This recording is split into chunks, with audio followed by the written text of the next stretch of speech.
Për të folur pak më shumë për këtë rast që ka ndodhur në Zgjeshane, kam në linjë të drejtë për drejt zëdhënësin e prokurorisë themelore në Peshkudra Nikçi. Nikçi, faleminderit shumë që u inkuadrove.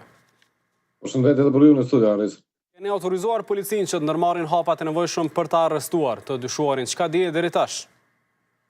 Dyshohet se ka ndodhur një rast i rënd brenda familjes, mes rast viktima për fat të mirë është jashtë rrezikut për jetë, përkundër se ka marrë lëndime të rënda trupore.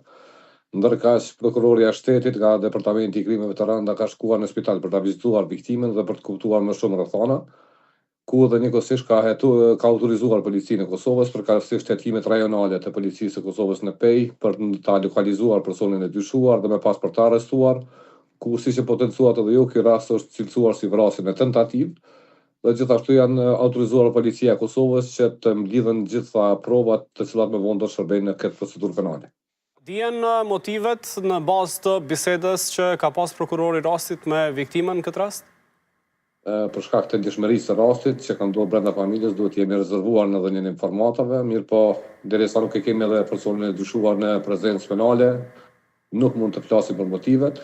Ajo që është relevante është se policia e Kosovës është duke punuar intensivisht për lokalizimin dhe arrestimin e personit e dyshuar, ku më pas i njëjti do të ndalohet në urdhën e prokurorit të shtetit dhe njëkohësisht do të procedohen veprimet ligjore të cilat janë të parapara me kodin e procedurës penale.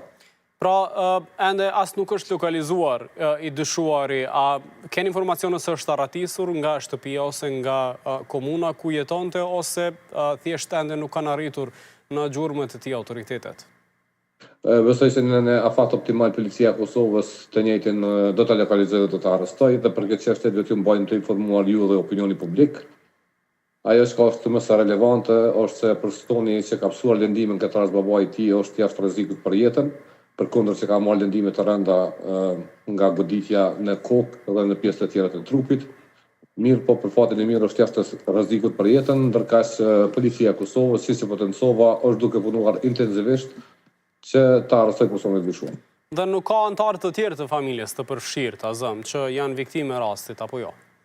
Deri në këto momente jo, dhe njëkohësisht pasi që të sigurohet prezenca e të panderë në procedurë penale, do të intervistohet, ndërkaq për pjesën tjetër do të merren veprimet e nevojshme ligjore. Nikçi, faleminderit shumë që gjete kohë që të inkuadrohesh në Kompas sonte. Faleminderit juve, natën e mirë. Faleminderit shumë, ndërkaq që shërbimi korrektues se kishte në plan